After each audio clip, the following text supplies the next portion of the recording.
like to do now is to actually ask each of the people that were involved in our presentation this morning to pop up, and we're going to do some question and answer sessions. And the reason we deliberately did New South Wales Health differently to these is because some of the legislation is actually a little bit different when you look at the Liquor Act. And so some of the things that actually are being administered from the New South Wales Health is actually a little bit different. So signs can be amended under the health legislation, under the Liquor Act you cannot. So there's some different things we wanted to ensure that people didn't get a little bit confused. So if I can just have a little bit of an introduction for those that we haven't yet met. Yeah, Murray Reynolds, I'm the commander of Drug and Alcohol Coordination, under which the Licensing Command sits. Fantastic, thank you. And so Sean Goodchild from the Office of Liquor, Gaming and Racing. Paul Drowan actually did the presentation on behalf of the compliance branch, but I'm here to represent the compliance branch of OLGR on the discussion panel. fantastic, thank you. And so does anyone want to kick off any questions to any of the speakers to start us off? My name's Rob Stanley Jones. I'm the chair of the Miranda Liquor Accord, and I've chaired the Miranda Liquor Accord for over 10 years.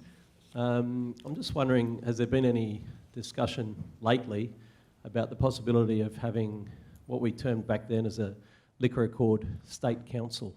And what I mean by that is we walk out of the room and we network with each other, and we find that there's plenty of really good ideas happening in all around the state in the 160 different liquor accords. And years ago we thought it would be beneficial to, I suppose, escalate the levels of discussion from not just suburban liquor accords, but make it such that occasionally we meet as regional and or state, to represent each other and to put things to the government on behalf of accords everywhere. And I'll give you the best example I can think of on that, and I'm probably combining two questions in one here, but we have for years at Miranda worked upon the notion of education being the biggest and most important thing that we can do as an accord, to educate our staff, obviously, in their responsibilities, but I think more importantly to educate the one stakeholder that I think hasn't been mentioned yet is mostly our customers. Iona, can I just get you to answer that question about whether there's an opportunity for a state accord? Hi Rob, how are you? Good, thanks. I thought I would get out of the question and answer panel, but here I am. It's actually a really good suggestion, and we have heard it from a number of people, so you're definitely not the first to raise this. I think it was earlier this year we held some sessions for the different sectors that we regulate, and we got some key people in the room, and it came up then. So it's something that we've got on the agenda to look at, but at this stage we're drafting our education strategy, so we were going to do a little bit more consultation around that once we've got it drafted as a whole, but it's something that's definitely on the cards. So watch this space, but we can keep you updated if you're particularly interested. And Rob, in the workshop session we have for accords, we'll cover that off again just after we do this briefing. So we'll come back to that one as well. Hello, I'm Wendell Peacock from Singleton Council. Just in terms of the review going on the various legislations, I just wanted to know, how are you actually inviting people to review, say, local governments or the accords? I just haven't received any sort of notification of anything so far. Thank you, Wendy, and I'll go to Peter for that one. Thanks. Okay, so we are using a number of means to engage with stakeholders, including for the reviews. We generally have a public consultation process, so where any member of the public and any stakeholder can provide a submission, normally via our website, and we have a specific address or something available for that. I note your concern around local government in particular being engaged, and we do attempt to engage the local government sector through the representative bodies for local government. There are quite a number of a large number of councils across New South Wales, so it's difficult for us to engage directly with each council. It depends on the particular issue. Obviously, with the Sydney CBD Kings Cross review, we would obviously definitely be engaging directly with the City of Sydney Council there, because it's a very significant stakeholder.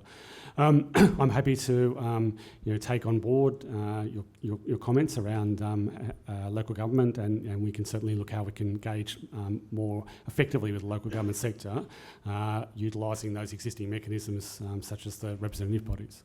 Peter, can we ask a question? How long typically will people have to, once the review's in place, how long would people typically have in order to put a submission in?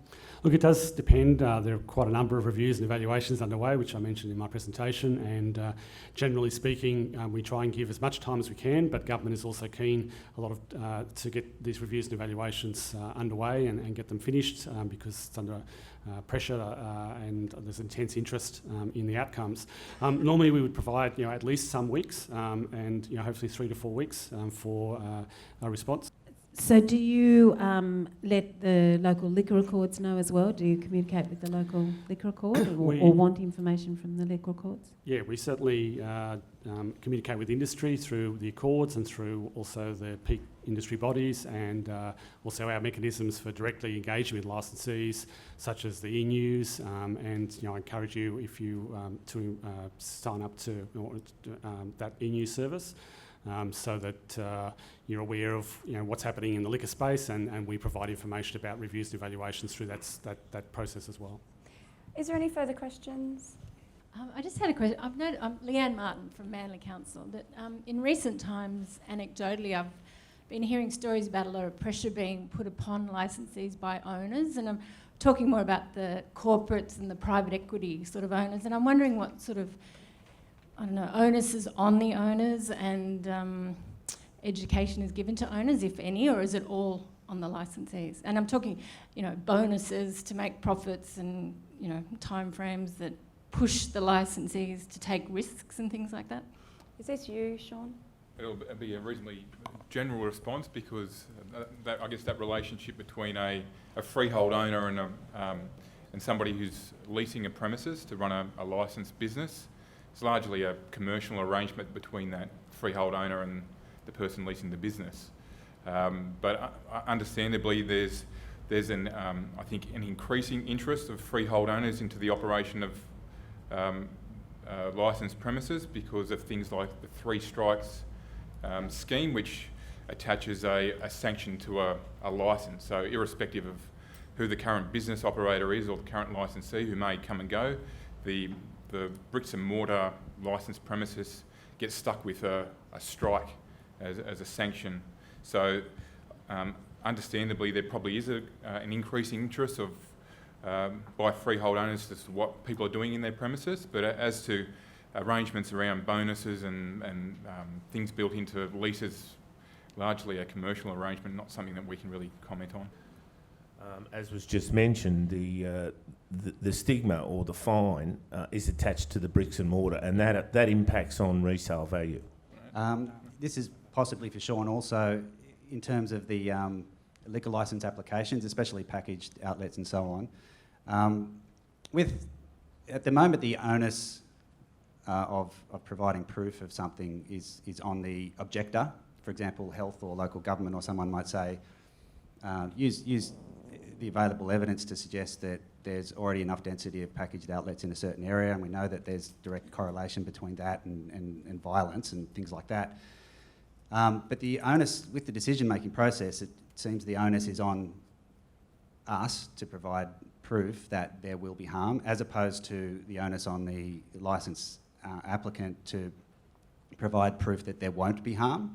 So are you looking at an application process? Application process, I suppose it's interpretation of legislation. At the moment it's interpreted, it's weighted towards the applicant. I appreciate what you're saying, and it's an issue that has been around for quite a long time. And one of the things, and if I step back a few years now, one of the things that we did when we introduced the current Liquor Act in 2008 was for higher risk applications. So we're talking about applications for extended trading hours or for hotel or club licences, those licences which can be associated with a higher risk of alcohol-related harm.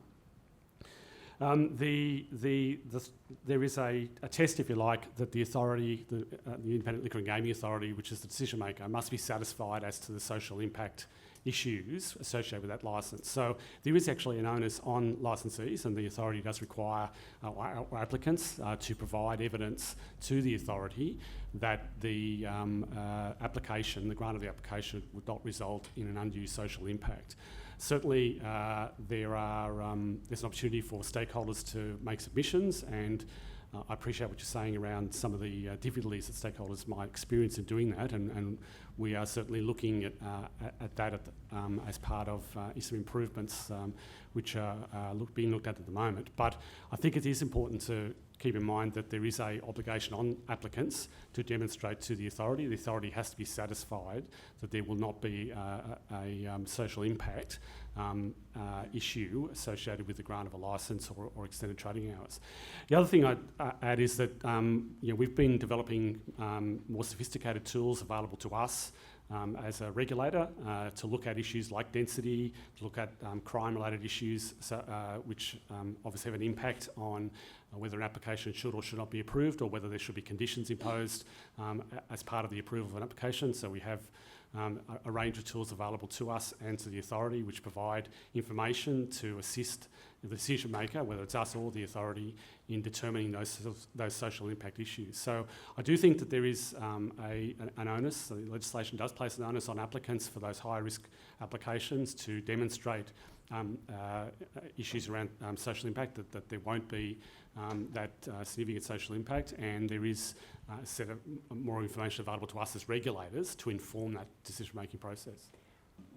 I'm Dwayne Goodman from Sydney Showground. I'm the licensee there. We take an active role in our local liquor accord. From a regulatory point of view or from a policing point of view, how do we go about getting better engagement with, I guess, lower risk or not the big named venues within liquor accords to get involved and be active in our liquor accords? I mean, we turn up to our liquor accord meetings regularly, and it's the same faces and the sort of smaller knit group that regularly turn up. There's a special condition in my licence that we need to take an active part. Yep. How do we get that to roll out a bit further to the greater community?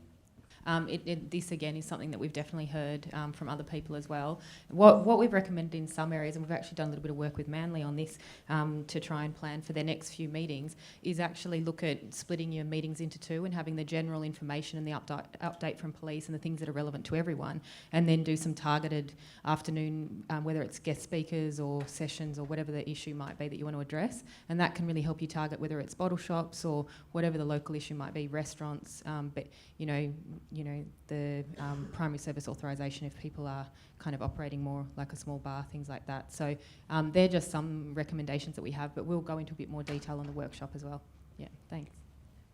Donna Donoghue from Manly Council. Just a question for the police. It was really interesting and encouraging to hear that in King's Cross the level of alcohol-related crime on the streets is being reduced with the amount of numbers. When you were talking about the numbers, you were saying that numbers on the streets have obviously reduced. You've got the same amount of people going into the bars, but they're less on the streets. Is there any correlation between, the reduction of alcohol-related crime on the street to an increase of domestic violence at home? The common thing is the reason why I think the bottle shops went at 10 o'clock. From my knowledge, is that had a lot to do with trying to reduce domestic violence. The 10 p.m, I think, certainly from a rural perspective. That was one of the big pushes from the people, from government, to try and reduce domestic violence. Look, I think the reality is if we're reducing intoxication, we're probably reducing the risk that male or female going home and giving their partner, the taste of the back of the hand. I don't know. As I said, it would certainly reduce it and their propensity to use violence if they're not intoxicated. But there's certainly been no study, to my knowledge. There is some suggestion, there's data that shows that whilst alcohol-related assaults are diminishing on licensed premises, but not necessarily domestic violence, but generally assaults off licensed premises, in the home or away, has increased, but not specifically DV related. It could be flatmates preloading, people going home, brothers or something like that late at night. They're the types of things that, yes, there is evidence that has increased, but it's not replicated by the decrease. So as much as it's gone down, it hasn't gone up. It hasn't displaced, totally. Have you noticed with the change in the hours, etc., that there's been any increase or evolution of the food culture and late night food traders?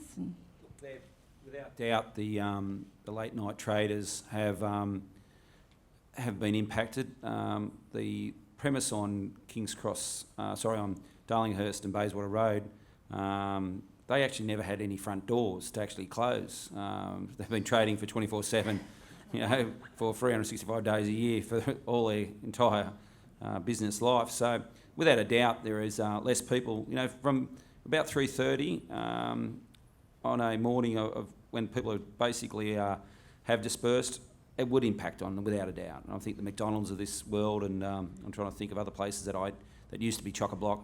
The kebab shops and the like. We had a few of those closed down. So I think I'm assuming that the Sydney City Council probably, if they were here, might have that answer. But how many businesses have closed down from a non-liquor related industry perspective? But yeah, look, we have seen some premises closed down. But as I said, they never had any doors to close, so that took a bit of work for them to actually get around. George, did you want to add anything there from the city's perspective in looking at the nighttime economy?